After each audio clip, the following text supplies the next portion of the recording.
আগামী সপ্তাহে আসতে পারে এনসিপি এবি পার্টি সহ কয়েকটি দলের নতুন জোটের ঘোষণা।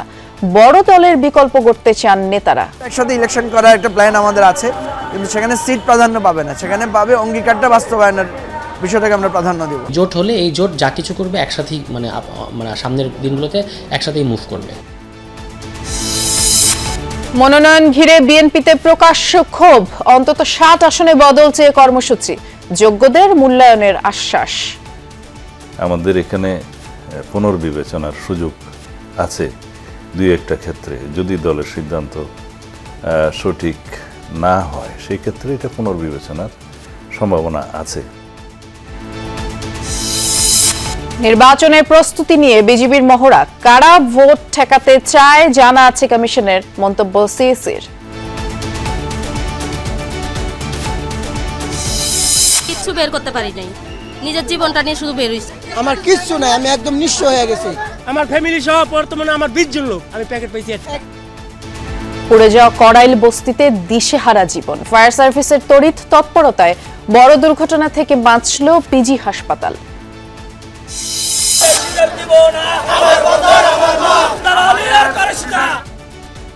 বিদেশিদের টার্মিনাল ইজারা দেওয়ার প্রতিবাদে চট্টগ্রাম বন্দরের শ্রমিক অবরোধ, ১.৫ ঘন্টা পর স্বাভাবিক পণ্য সরবরাহ। এনসিপি এবি পার্টি সহ কয়েকটি দলের সমন্বয়ে এক সপ্তাহের মধ্যে আসছে নতুন জোটের ঘোষণা। সম্ভাব্য নতুন এই জোটের শরিক দলগুলোর শীর্ষ নেতারা বলছেন, কোনো বড় দলের উপর নির্ভর করে রাজনীতি শুরু করতে চান না তারা। তবে বিএনপি ও জামায়াতের সাথে আসন সমঝোতার আলোচনার কথা অস্বীকার করেননি তারা। জানিয়েছেন, নির্বাচনী সমঝোতা হলেও জোটের পরিচয়ে ৩০০ আসনেই ভোটে অংশ নিতে চান তারা। সহকর্মী লাভলি বিথির রিপোর্ট। বিএনপি জামায়াতে ইসলামীর বলয়ের বাইরে আলাদা জোট গঠনের প্রক্রিয়া শুরু হয়েছে বেশ আগে থেকেই। এনসিপি গণ অধিকার পরিষদের সাথে একীভূত হওয়ার আলোচনায় কিছুদূর এগোনোর পর ভেস্তে যায়। এরপর জাতীয় নাগরিক পার্টি, এবি পার্টি, রাষ্ট্র সংস্কার আন্দোলন এবং আপ বাংলাদেশকে নিয়ে নতুন রাজনৈতিক জোট গঠনের আলোচনা শুরু হয়। এই জোটে যুক্ত করতে দর কষাকষি চলছে গণ অধিকার পরিষদ, গণতন্ত্র মঞ্চে থাকা কয়েকটি দলের সাথে। সম্ভাব্য নতুন এই জোটের নাম হতে পারে জুলাই জোট, গণতান্ত্রিক সংস্কার জোট বা তৃতীয় ধারার সমমনা জোট। জুলাই গণ অভ্যুত্থানের আকাঙ্ক্ষা বাস্তবায়ন, ধর্মীয় ফ্যাসিবাদ ও চাঁদাবাজ বিরোধী অবস্থান নতুন জোটের লক্ষ্য। শরিক নেতারা জানান, জোট গঠনের পাশাপাশি বড় দুই দলের সাথে নির্বাচনী সমঝোতায় আলোচনা চালিয়ে যাচ্ছেন তারা। একসাথে ইলেকশন করার একটা প্ল্যান আমাদের আছে, কিন্তু সেখানে সিট প্রাধান্য পাবে না, সেখানে পাবে অঙ্গীকারটা বাস্তবায়নের বিষয়টাকে আমরা প্রাধান্য দেব। পুরানো দলগুলোর মধ্যে যদি কোনো সম্ভাবনাময় প্রার্থী থাকে যে হয়তো ভালো, আমরা হয়তো মনে করছি যে উনি আমাদের জুলাই অভ্যুত্থানে ভূমিকা রেখেছেন, এরকম কাউকে আমরা সমর্থন দিতে পারি। প্রত্যেকটা দলের প্রবণতা এবং মতাদর্শিক অবস্থান জানি, এই ডিফারেন্সটাও আমরা কাটিয়ে উঠে একসাথেই যাবে। জোট হলে এই জোট যা কিছু করবে একসাথেই মানে সামনের দিনগুলোতে একসাথেই মুভ করবে। মানে আমাদের নীতি এবং আমাদের রাজনীতির সাথে একটা বৃহত্তর যদি কমিটমেন্ট কারোর সাথে না হয়, তাহলে তার সাথে, যেমন সামনের সংসদ যারা সরকার গঠন করবে, যেহেতু এই জোট যদি যাকে সমর্থন দেবে তারা বা যাদের সাথে যাবে তাদের সরকার গঠন করার সম্ভাবনা অনেক বেড়ে যাবে। ফলে তারা সংস্কারের ক্ষেত্রে কোনো ধরনের ছলচাতুরি যেন না থাকে। জোটের পক্ষ থেকে সমঝোতার ভিত্তিতে ৩০০ আসনে প্রার্থী দিবে দলগুলো। বড় কোনো দলের সাথে আসন সমঝোতা হলেও নির্বাচনের মাঠে লড়বে জোট নিয়েই। তবে এই জোটের সব দল নির্বাচন কমিশনে নিবন্ধিত নয়। সেক্ষেত্রে প্রশ্ন, কোন প্রতীকে নির্বাচন করবে তারা? এই বিষয়ে এখনো ডিটেইলস আলাপ হয়নি। আমরা এটা দলীয়ভাবে সিদ্ধান্ত নিব। আমাদের দলীয় ফোরামে আমরা আলোচনাটা তুলে রাখছি। আপাতত চিন্তা যে স্বতন্ত্র একটা জায়গা তৈরি করা। গণভোট হবে, কিন্তু পরবর্তী সরকার যেন সংসদে দোহাই দিয়ে এইগুলোকে বাতিল করতে না পারে, সেই জন্য একটা অ্যালার্ট থাকা, এবং এইটা যদি আলোচনাটা ফলপ্রসূ হয় তাহলে এটা নির্বাচন কেন্দ্রিক জোট সমঝোতা এরকম কিছু হতে পারে। যে যার প্রতীক নিয়ে নির্বাচন করবে, বাকিরা সেখানে সাপোর্ট দেবে। আবার এমনও হতে পারে যে নির্বাচনের আগে মার্চ হয়ে একটা প্রতীকে সবাই নির্বাচন করতে পারে। এটা নির্বাচনী আইন, আমাদের দলীয় নেতাকর্মীদের বিভিন্ন দলের নীতি চিন্তার উপর নির্ভর করে এটা আমরা সিদ্ধান্ত নিব। নেতারা বলেন, নতুন করে ফ্যাসিবাদ যেন আবারও মাথাচাড়া দিয়ে উঠতে না পারে, এজন্য চাপ সৃষ্টিকারী গোষ্ঠী হিসেবে ভূমিকা রাখবে এই জোট। সংসদ এবং রাজপথ দুটাকে মিলিয়েই আমরা এই দাবিটা আদায় করার চেষ্টা করব। Lovely Bithi, Jamuna news, Dhaka. মনোনয়ন ঘিরে বিএনপির অন্তর্কোন্দল এখন প্রকাশ্যে। প্রার্থী পরিবর্তনের দাবিতে অন্তত ৭টি আসনে বিক্ষোভ চলছে, যা স্পষ্ট করেছে বিভেদ, বিভাজন। দলের ঐক্যবদ্ধ থাকার আহ্বানও আমলে নিচ্ছে না তৃণমূলের অনেক নেতাকর্মী, জানিয়ে বিব্রত বিএনপি। তবে ঘোষিত প্রার্থী তালিকা থেকে কিছু আসনে পরিবর্তনের আভাসও দিয়েছেন দলের নীতি নির্ধারকরা। আর সেই সাথে মনোনয়ন পাননি এমন যোগ্যদের মূল্যায়নের আশ্বাসও দিচ্ছেন তারা। সহকর্মী সাইফুদ্দিন রবিনের রিপোর্ট। ২৩৭টি আসনে কেন্দ্রের মনোনয়ন ঘোষণার পর থেকেই প্রতিক্রিয়া জানাচ্ছে বিএনপির তৃণমূল। প্রায় এক মাস পরেও মনোনয়ন বঞ্চিতের পক্ষে সরব নেতাকর্মীরা। ঘোষিত প্রার্থীর বিপক্ষে বিদ্রোহ ঘোষণা করে কেন্দ্রের নজর কাড়ার চেষ্টা করছেন তারা। তার নমিনেশন না দিলে আমরা রাজপথ ছাড়ব না। অন্য পার্টিকে আমরা চাইও না, অন্য পার্টি আমরা মানিও না। আমরা জনগণ তার প্রিয় হইয়া তার জন্য আজকে রাজপথায়। কোথাও কোথাও প্রার্থী বদলের দাবিতে কর্মসূচি পালন করতে গিয়ে মনোনয়ন প্রাপ্তির সমর্থকদের সঙ্গে সংঘর্ষে জড়ানোর ঘটনাও আছে। মূলত বিতর্কিত ১/১১ সংস্কারপন্থী, হাইব্রিড কিংবা বহিরাগত দাবি তুলে এই বিক্ষোভ। ত্যাগীদের মূল্যায়ন হয়নি এমন অভিযোগে দেশের নানা প্রান্তে ঘোষিত ২৩৭টি আসনের মধ্যে ৬০টির অধিক আসনে বিক্ষোভ অব্যাহত রেখেছে তৃণমূল। কর্মীদের দাবি প্রার্থী পরিবর্তনের। প্রতিদিনই নতুন নতুন এলাকা যুক্ত হচ্ছে এই বিক্ষোভের তালিকায়। ১৭ বছরে একটি মামলা নাই, কারো কোনো নেতা কর্মীর পাশে ছিল না। একযোগের এই গ্রুপিং আমি মনে করি এটা কেন্দ্র থেকে শুরু করে বিভাগীয় সাংগঠনিক যারা দায়িত্বে আছেন তারাও জানেন। এই মিটিং মিছিল তো চলমান থাকে, তাহলে আমরা দলীয়ভাবে আমরাও পিছিয়ে পড়ব। দেখা যাচ্ছে আমাদের বিপক্ষ যে দল আছে তারাও কিন্তু সুযোগ নেওয়ার একটা চেষ্টা করবে। বিএনপির প্রাথমিক মনোনয়নপ্রাপ্তদের নাম ঘোষণার পর তৃণমূলের বিক্ষুব্ধ এমন প্রতিক্রিয়ায় বিব্রত হলেও এটিকে স্বাভাবিকই বলছেন দলের শীর্ষ নেতারা। স্বাভাবিকভাবে যারা উৎসাহী ছিল, আশা করেছিল, তারা মনোনয়ন পায়নি, তাদের সমর্থক আমাদের নেতাকর্মীরা অনেক আছে এবং তারা কিছু জায়গায় প্রতিক্রিয়া দেখাচ্ছে। আমার মনে হয় একটু সময় গেলে এটা সঠিক হয়ে যাবে। মনোনয়ন পরিবর্তনের দাবি যাচাই বাছাইও করছে কেন্দ্র। সেই সঙ্গে চেষ্টা চলছে সমঝোতারও। কয়েকটি আসনে প্রার্থী পরিবর্তনের আভাসও দিচ্ছেন নীতি নির্ধারকরা। আশ্বাস দিচ্ছেন মনোনয়ন বঞ্চিতকে নানাভাবে মূল্যায়নের। দিক নির্দেশনা তো আমাদের দলের থেকে আগে থেকেই দেওয়া হয়েছে যে দল তাদেরকে মূল্যায়ন করবে এবং সুযোগ অনেক আছে, তো সেই জন্য অপেক্ষা করতে হবে। আমরা বিভিন্নভাবে রাজনৈতিকভাবে তাদেরকে মূল্যায়ন করব, কিন্তু মনোনয়ন একজনকেই দিতে হবে। যেহেতু আমরা এটা ফাইনাল সিলেকশন বলছি না, আমাদের এখানে পুনর্বিবেচনার সুযোগ আছে দুই একটা ক্ষেত্রে। যদি দলের সিদ্ধান্ত সঠিক না হয় সেই ক্ষেত্রে এটা পুনর্বিবেচনার সম্ভাবনা আছে, তবে সেটা খুব বেশি জায়গায় হয়তো দেখা দিবে না। তবে তফসিলের পর দলের চূড়ান্ত প্রার্থিতা ঘোষণা হলে এমন বিক্ষুব্ধ প্রতিক্রিয়ার প্রেক্ষিতে কঠোর হবে বিএনপি। সাইফুদ্দিন রবিন, যমুনা নিউজ, ঢাকা। হাসপাতালে চিকিৎসকদের নিবিড় পর্যবেক্ষণে বিএনপি চেয়ারপারসন বেগম খালেদা জিয়া তার শারীরিক অবস্থা আগের চেয়ে কিছুটা উন্নতি হয়েছে। মেডিকেল বোর্ডের তত্ত্বাবধানে ক্যাবিনেট চিকিৎসা নিচ্ছেন বিএনপি চেয়ারপারসন। ফুসফুস ও হৃদযন্ত্রে সংক্রমণের কারণে সোমবার রাতে রাজধানীর একটি বেসরকারি হাসপাতালে ভর্তি হন বেগম খালেদা জিয়া। ৭৯ বছর বয়সী বিএনপি চেয়ারপারসন নানান রোগে আক্রান্ত। চিকিৎসকরা জানান তিনি নতুন করে নিউমোনিয়ায় আক্রান্ত হয়েছেন এবং তার হৃদযন্ত্র ও ফুসফুসে ইনফেকশন ধরা পড়েছে। নিয়মিত নানান পরীক্ষা নিরীক্ষার মাধ্যমে বিশেষজ্ঞ চিকিৎসকদের সমন্বয়ে গঠিত মেডিকেল বোর্ডের তত্ত্বাবধানে এখন খালেদা জিয়ার চিকিৎসা চলছে। সুস্থতা কামনায় দেশবাসীর কাছে দোয়া চেয়েছেন। দেশের সম্পদ চুরি করে পালিয়ে গেছেন শেখ হাসিনা, এর প্রমাণ অগ্রণী ব্যাংকের ভল্টে তার কোটি কোটি টাকার স্বর্ণের সন্ধান। চৌর্যবৃত্তির প্রবণতা ছিল বলেই দেশ ছেড়ে পালাতে হয়েছে বলে মন্তব্য করেছেন বিএনপির সিনিয়র যুগ্ম মহাসচিব রুহুল কবির রিজভী। রাজধানী নয়াপল্টনে বিএনপি চেয়ারপারসন বেগম খালেদা জিয়ার রোগমুক্তি ও সুস্থতা কামনায় মহিলা দল আয়োজিত কুরআন খতম ও দোয়া মাহফিলে এমন মন্তব্য করেন তিনি। দেশের এই সংকটময় পরিস্থিতি থেকে উত্তরণে অন্তর্বর্তী সরকার সঠিকভাবে দায়িত্ব পালন করবেন বলে আশা করেন তিনি। বলেন, নানা রোগ, শোক, নির্যাতনের মুখেও দেশ ছেড়ে যাননি বিএনপি চেয়ারপারসন। কৃত্রিমভাবে শেখ হাসিনা সরকার খালেদা জিয়ার অসুস্থতাকে স্বাভাবিক দেখাতে চেয়েছে, কিন্তু তার মনোবল নেতাকর্মীদের সাহসী করে তুলেছে বলে মন্তব্য তার। আর তাই জনগণ জাতির নেতৃত্বে দেখতে চান খালেদা জিয়াকে। ভোল্টে 832 ভরি সোনা শেখ হাসিনা 2টি ভোল্টে কত বড় চোর হতে পারে সে? ও পালাবে না কেন? ও তো জানে যে চোর। অনাকাঙ্ক্ষিত পরিস্থিতি প্রতিহত করে জাতিকে সুষ্ঠু ও নিরপেক্ষ নির্বাচন উপহার দেবে নির্বাচন কমিশন।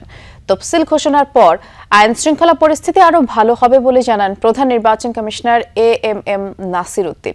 সকালে বিজিবির নির্বাচনী মহড়া পরিদর্শন শেষে সাংবাদিকদের তিনি বলেছেন, ঝুঁকিপূর্ণ এলাকায় পরিস্থিতি নিয়ন্ত্রণে থাকবে আলাদা ব্যবস্থা। জানান 5 আগস্ট পরবর্তী সময়ে আইন শৃঙ্খলা পরিস্থিতি একবারে নিখুঁত না হলেও অনেকটাই উন্নত হয়েছে, যা ভোটের আগে আরও ভালো হবে বলে তিনি আশা করেন। এ সময় প্রধান নির্বাচন কমিশনার আরও বলেন, পুলিশ, আনসার, বিজিবি সহ অন্যান্য বাহিনীও নিয়মিত প্রশিক্ষণের ব্যবস্থা করছে, যা আগামী নির্বাচনকে সুষ্ঠু করতে ভালো প্রভাব তৈরি করবে। এছাড়া জাতিকে নিরপেক্ষ একটি সুন্দর নির্বাচন উপহার দিয়ে ইসি ওয়াদা পূরণ করবে বলেও মন্তব্য করেন তিনি।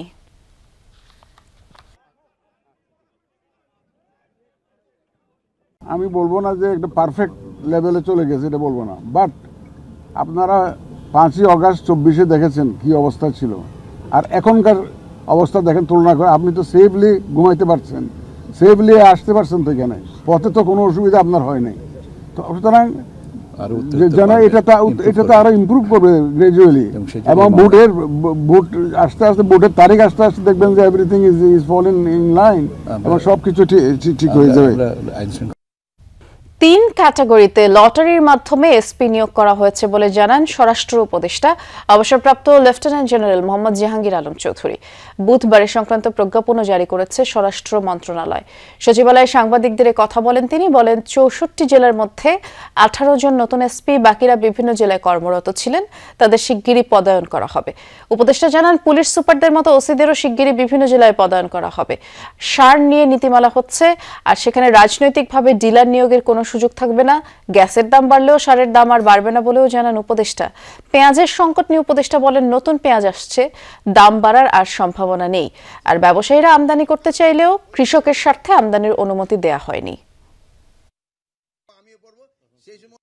যেইভাবে লটারি করার ওইভাবেই লটারি করেছি, এই ক্রাইটেরিয়া নির্ধারণ করছি, আইন শৃঙ্খলা পরিস্থিতির উপর নির্ভর করে এবং ওই জেলাগুলি নির্ধারণ করে তারপর আমরা এসপিদেরও ওইরকম করছি, কারে করে দিব।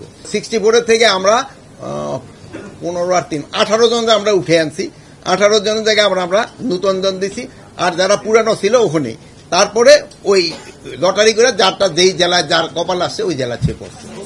ভোরের আলো ফুটতেই স্পষ্ট হয়ে উঠছে কড়াইল বস্তির ভয়াবহ আগুনের ক্ষতচিহ্ন। সারা রাত আগুনের সাথে লড়াই করা মানুষগুলো সকালে ফিরেছেন পুড়ে যাওয়া ঘরে। সর্বনাশা আগুন যেন কিছু অবশিষ্ট রাখেনি, যেখানে যা পেয়েছে সব পুড়িয়ে ছাই করে দিয়েছে আগুনের সর্বগ্রাসী থাবা। এক রাতেই সর্বস্ব হারিয়ে নিঃস্ব কড়াইল বস্তির প্রায় 1500 পরিবার। আগুনের ভয়াবহতা থেকে রক্ষা পেতে রাতে এক কাপড়ে বেরিয়ে পড়েন বস্তিবাসী। জীবন বাঁচলেও প্রয়োজনীয় কিছুই আর আগুনের হাত থেকে রক্ষা করতে পারেননি তারা। ভোরের আলো ফোটার সাথে সাথে ধ্বংসস্তূপের নিচে প্রয়োজনীয় সামগ্রী খুঁজে ফিরছেন ক্ষতিগ্রস্তরা। পরিধানের কাপড় পুড়ে যাওয়ায় শীত কিভাবে কাটবে তা নিয়েও তারা শঙ্কায়। বিশেষ করে শিশুদের নিয়ে চিন্তায় অভিভাবকরা। সকালে কিছু সংগঠনের পক্ষ থেকে খাবারের ব্যবস্থা করা হলেও প্রয়োজনের তুলনায় তা খুবই কম বলেই জানিয়েছেন ভুক্তভোগীরা। আমার বাসা হলো কমপক্ষে আমার ফ্যামিলি সহ বর্তমানে আমার 20 জন লোক। আমি প্যাকেট পাইছি একটা। আমার কিচ্ছু নাই, আমি একদম নিঃস্ব হয়ে গেছি। আমার ঘরে জিনিসপত্র যা কিছু আছে সব শেষ, কিচ্ছু বের করতে পারি নাই, নিজের জীবনটা নিয়ে শুধু বের হইছি। অনেক কষ্ট করতেছি। হ্যাঁ পাইছি, অনেকজন দিছে, আমরা খাবার খাইতেছি, দাওয়াই দিছে, কিছু মতো যা আছে দিছে আলহামদুলিল্লাহ। জামা কাপড় কিছুই নাই, যারা পরনে যা আছে ওই দি, এছাড়া কোনো কিছু মানুষে বাইর করতে পারে না। কড়াইল বস্তিতে আমাদের সহকর্মী হাসিবুল করিম বিজয় আছেন, তিনি অপেক্ষা করছেন আমাদের জন্য। একটু জানাবেন বিজয়, আগুনে যারা ক্ষতিগ্রস্ত হয়েছেন তারা আসলে কি ধরনের সহায়তা পাচ্ছেন এবং ঘর নির্মাণে প্রশাসনের পক্ষ থেকে কোনো ধরনের আশ্বাস দেওয়া হয়েছে কিনা, ভুক্তভোগীরা কি বলছেন জানতে চাই।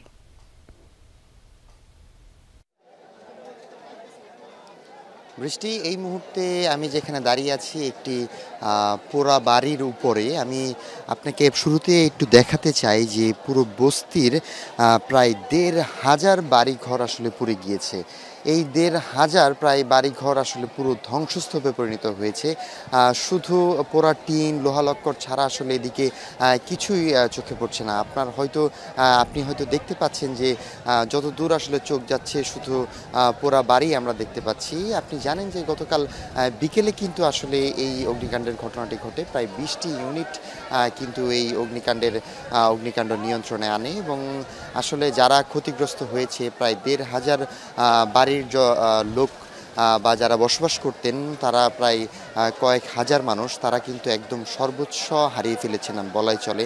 তাদের সাথে বেশ কয়েকজনের সাথে কথা হয়েছে, তারা আসলে যেমনটি বলছেন যে কেউই আসলে বেশিরভাগ মানুষই আসলে যখন আগুন লাগে তখন তারা বাড়িতে ছিলেন না, তখন তারা তার নিজ বাসস্থানে আসলে ছিলেন না।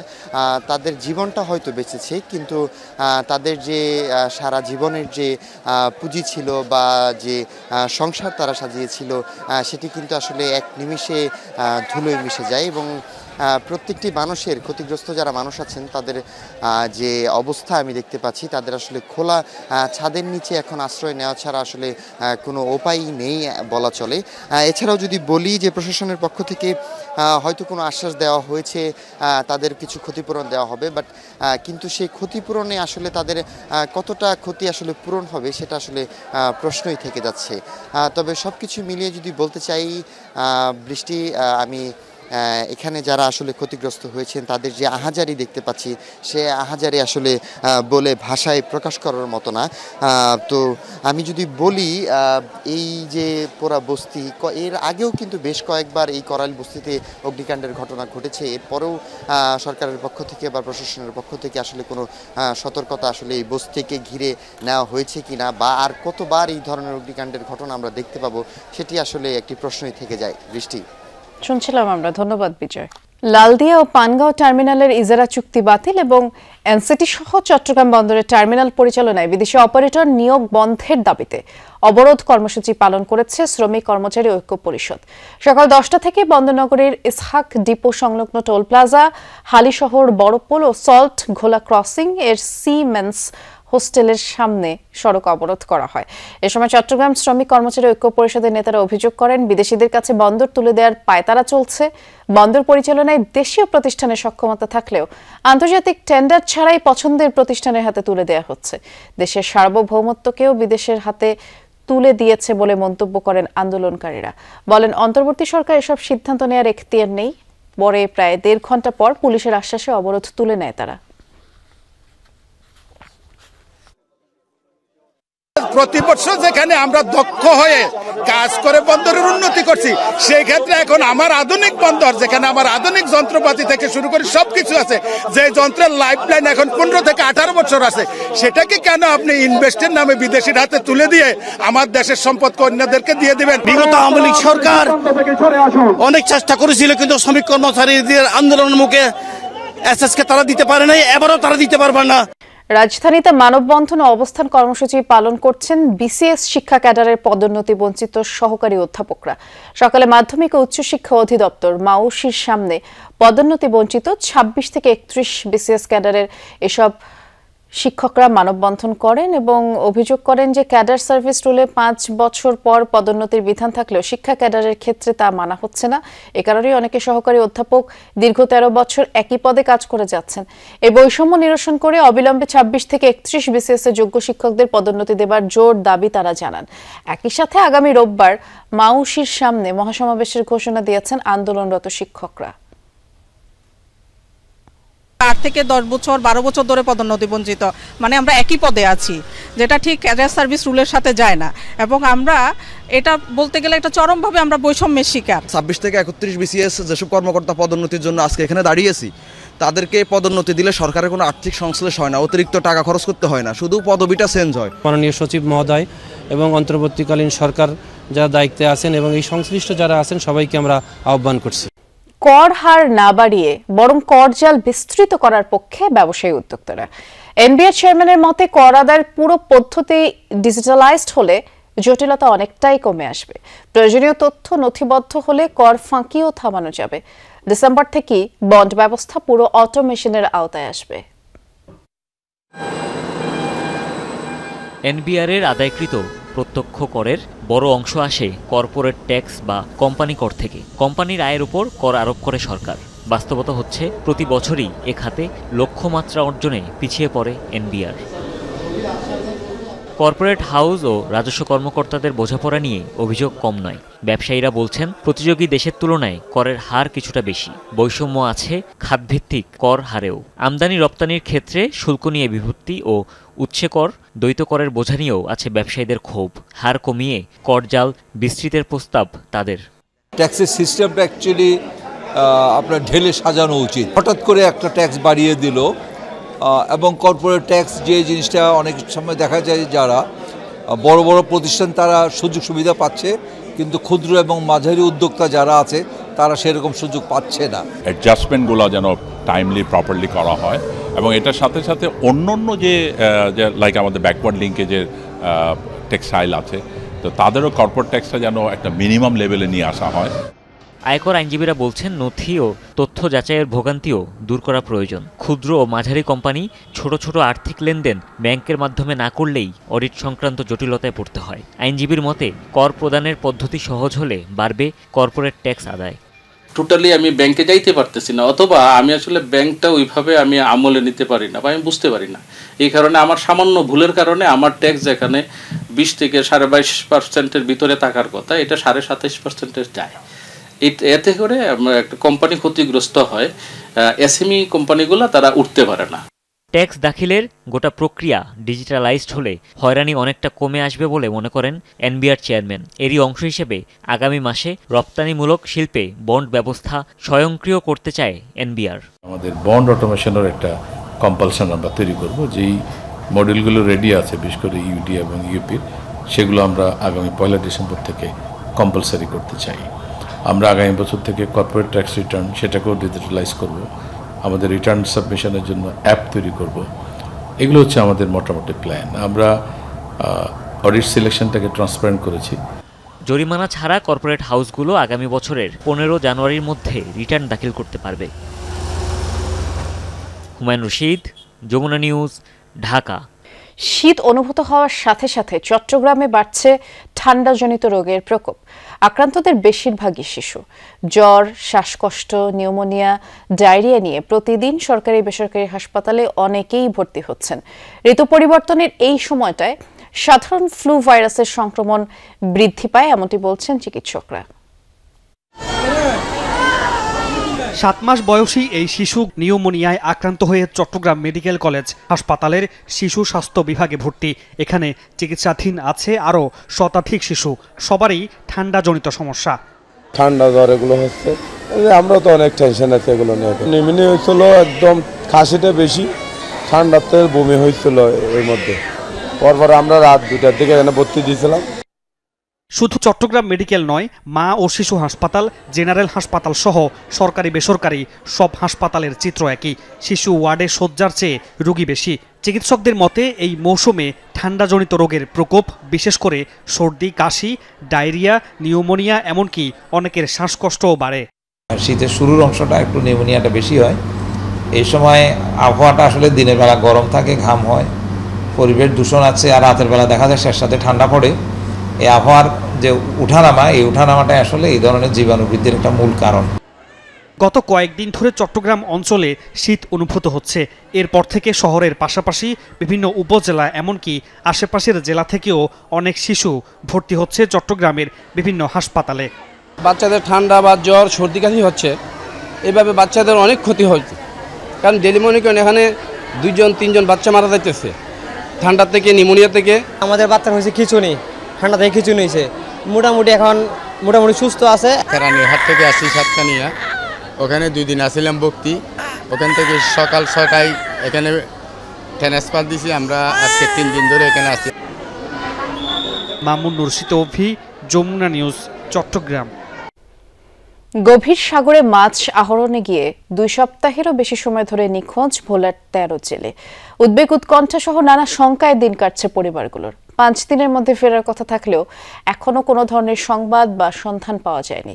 দ্রুত নিখোঁজ জেলেদের খুঁজে বের করে পরিবারের কাছে ফিরিয়ে দেওয়ার দাবি স্বজনদের। ভোলার লালমোহন উপজেলার রিপা বেগম, গর্ভে অনাগত শিশু, ঘরে রয়েছে আরও 2টি সন্তান। খুশির সময়টুকুও চোখের জল ফেলে কাটছে তার। গভীর সাগরে মাছ ধরতে গিয়ে নিখোঁজ স্বামীর পথ চেয়েই পার হচ্ছে রিপার দিনরাত। আমার স্বামী গত 10 তারিখে মাছ ধরতে সাগরে গেছে। যাওয়ার পরে আমি গেছে 3 দিনের জন্য। দেওয়ার পরে যে 15 দিন আজ কোনো খবর নাই। আমার সংসার কেমনে চলে আমি জানি না। উপজেলার 13 জেলে মাছ শিকারে গিয়ে নিখোঁজ 2 সপ্তাহেরও বেশি সময় ধরে। পরিবারগুলো জানে না একমাত্র উপার্জনক্ষম সেই মানুষগুলো কেমন আছে, কোথায় আছে? কারো ছেলে, কারো স্বামী, আবার কেউ অপেক্ষায় আছেন বাবার বাড়ি ফেরার, কিন্তু না মিলছে সন্ধান, না কোনো সংবাদ। মনার কোনো খোঁজ পাইতে আসি না, কোথায় আছে, কুড়ে রয়েছে, কইতাম পারি না। আমার স্বামী বাবা কথা বলতে পারে না, পেটের অভাবে মানুষের তালে পয়রা সাগরে গেছে। আজকে 15 দিন হয়েছে আমার স্বামীর কোনো খোঁজ পাইতেছি না। 5 দিনকার বাজার নিয়ে আইছে, এরা 5 দিন পরে ফিরে আসবে। আজকে 15 দিন হয়ে গেছে, আমার স্বামী আজ যাবে না কাল হবে, এমন কত কথা আমরা আজকে 15 দিন চাইছি, আমার স্বামী ফিরে আসে না। উদ্বেগ উৎকণ্ঠায় দিশেহারা জেলে পরিবারগুলো। মনে নানা শঙ্কা উকি দিলেও দৃঢ়ভাবে বিশ্বাস রেখেছেন এখনো জীবিত আছে প্রিয়জন। তাই স্বজনকে খুঁজে পেতে সরকারের প্রতি আকুল আবেদন তাদের। সরকারের কাছে বারবার আমরা সবাই আকুল আবেদন জানাই, যদি তারা সাগরে থেকে থাকে তাহলে যেন তাদেরকে উদ্ধারের জোর প্রস্তুতি নেয়। একটাই দাবি, যেন সরকার বা প্রশাসন যেভাবে হোক ওনাদেরকে খুব দ্রুতভাবে উদ্ধারের কাজ যেন করে। উপজেলা নির্বাহী কর্মকর্তা শোনালেন আশ্বাসের বাণী। বললেন, নিখোঁজ জেলেদের সন্ধানে সংশ্লিষ্ট দপ্তরগুলো তৎপর রয়েছে। তাদেরকে উদ্ধারের জন্য সংশ্লিষ্ট সংস্থাগুলো উদ্ধার অভিযান পরিচালনা করছে এবং তাদের খোঁজার কার্যক্রম চলমান আছে। এছাড়া তাদের মালিক পক্ষ তাদেরকে অনুসন্ধানের জন্য জাহাজ পাঠিয়েছে মর্মে আমরা সংবাদ পেয়েছি। গত 10 নভেম্বর দুপুরে ফারুক মাঝির নেতৃত্বে ফিশিং বোট নিয়ে গভীর সাগরের উদ্দেশ্যে রওনা হন 13 জেলে। মাছ শিকার শেষে 5 দিন পর তাদের বাড়ি ফেরার কথা ছিল। রাহিম সারোয়ার, যমুনা নিউজ। চুয়াডাঙ্গার একেবারে প্রত্যন্ত গ্রামে উৎপাদন হচ্ছে জৈব সার, আর সেসব সার বাজারজাত হচ্ছে দেশের বিভিন্ন নামি দামি কোম্পানির মোড়কে। কারখানার নাম এক আর বস্তার ব্র্যান্ডিং আরেক, অথচ এসব কারখানার কোনোটিরই লাইসেন্স নেই, নিশ্চিত হয় না গুণগত মানও। স্থানীয় কারখানা মালিকরা বলছেন, লাইসেন্স না থাকায় উৎপাদনের পর সরাসরি বাজারজাত করতে পারেন না তারা, তাই অন্য কোম্পানির সার কিনে নিজেদের নামে চালাচ্ছেন। কৃষি জমিতে রাসায়নিক সারের ব্যবহার নিয়ন্ত্রণে জৈব সারের ওপর গুরুত্ব দেওয়া হচ্ছে। এই সুযোগে প্রত্যন্ত এলাকায় ব্যাঙের ছাতার মতো গড়ে উঠেছে জৈব ও ভার্মি কম্পোস্ট সার কারখানা। শুধু চুয়াডাঙ্গা জেলাতেই এমন কারখানার সংখ্যা 32টি, অথচ অনুমোদন মাত্র 5টির। জৈব ও ভার্মি কম্পোস্ট সারের বেশিরভাগ অবৈধ কারখানা কিভাবে চলে তা জানতে যমুনা নিউজ অনুসন্ধানে মিলেছে, সবকটি নিবন্ধনহীন কারখানা থেকে উৎপাদিত সার বস্তাবন্দি হচ্ছে দেশের নামি দামি কোম্পানির নামে। সেসব আবার পাঠানো হচ্ছে দেশের বিভিন্ন জায়গায়। চুয়াডাঙ্গার টেরপুরের এই জৈব সার কারখানাটির নাম কৃষি অ্যাগ্রো, অথচ এখানে বস্তাবন্দি হচ্ছে দেশের বিভিন্ন নামি দামি কোম্পানির ব্র্যান্ডের নামে। কী কারণে কিংবা কোন উপায়ে এই বিভিন্ন ব্র্যান্ডের নামে বস্তাবন্দি হচ্ছে তা জানতে চাই। কারখানা মালিকরা বলছেন, লাইসেন্স না থাকায় উৎপাদনের পর সরাসরি বাজারজাতের সুযোগ নেই তাদের। তাই বিভিন্ন কোম্পানি তাদের সাথে চুক্তির মাধ্যমে সার কিনে নিজেদের নামে বিক্রি করে। এইগুলোর জন্য যে কাগজপাতিগুলো দরকার সেগুলো পর্যন্ত করেছি, মানে উৎপাদন করতে পারবো, আমি তো বাজারজাত করতে পারবো না। বাজারজাত করতে হলে প্যাকেটে বিএসসি একটা অনুমতি লাগবে। আমাদের কাছে টেস্ট রিপোর্ট চাই, আমরা যে মালটা উৎপাদন করি ওনাদেরকে জমা দেওয়া লাগে। তো ওনারা অ্যাপ্রুভাল করলে ওনাদের সংশ্লিষ্ট কোনো ব্যক্তি আসার পরে আমাদের পণ্যের গুণগত মান চেক করে। লাইসেন্স না পাওয়ার ব্যাপারেও ক্ষোভ রয়েছে কারখানা মালিকদের। অনেকে আবেদন করেও বছরের পর বছর অনুমোদন পায়নি বলেও অভিযোগ তাদের। আমরা তো মনে করেন যে লাইসেন্স ফাইসেন্স এখনো রেডি হয়নি, আমাদের সব আবেদন করা আছে। এখন ওইগুলা যখন আমরা প্যাকেট করতে পারবো তখন আমরা মার্কেট করতে পারবো। 75% পর্যন্ত কাজ এগিয়ে এসেছে। রাষ্ট্রীয় সমস্যার কারণে ফাইলগুলো আটকে আছে। স্থানীয়রা বলছেন, এসব কারখানায় উৎপাদিত সারে যেমন নিশ্চিত হচ্ছে না মান, তেমনি আর্থিক ক্ষতির মুখে পড়ছেন কৃষকরা। আসলে জৈব সারে কতটুকু জৈব আছে, এটা আসলে আমার জমির জন্য কতটুকু উপকারী সেটা যেমন দেখা খুব জরুরি, পাশাপাশি কৃষক ক্ষতিগ্রস্ত হচ্ছে কিনা সারটা কিনে। কিছু সার তৈরি করছে জৈব সার, যেগুলা একেবারে মানবিহীন, সেগুলো কর্তৃপক্ষের যাচাই করার দায়িত্ব রয়েছে। কিন্তু এই মানহীন সারগুলা ব্র্যান্ডিং কোম্পানি তারা তাদের লেবেলে বিক্রি করছে চাষিদের কাছে চড়া দামে। বিষয়টি খতিয়ে দেখে ব্যবস্থা নেওয়ার আশ্বাস কৃষি বিভাগের। যেহেতু জৈব সারকে আমরা একটু গুরুত্ব দিয়ে খুচরা পর্যায়ে উৎপাদন করার চেষ্টা করছি। এক্ষেত্রে যদি কোনো ধরনের অনিয়ম আমাদের কাছে পরিলক্ষিত হয় সেক্ষেত্রে আমরা যথাযথ ব্যবস্থা গ্রহণ করব। বাণিজ্যিক এসব কারখানায় নিবন্ধন প্রক্রিয়া সরল ও বাজারজাত ব্যবস্থা নিরবচ্ছিন্ন হলে জৈব সার শিল্প ইতিবাচক উদাহরণ হতে পারে বলে মনে করে সংশ্লিষ্টরা।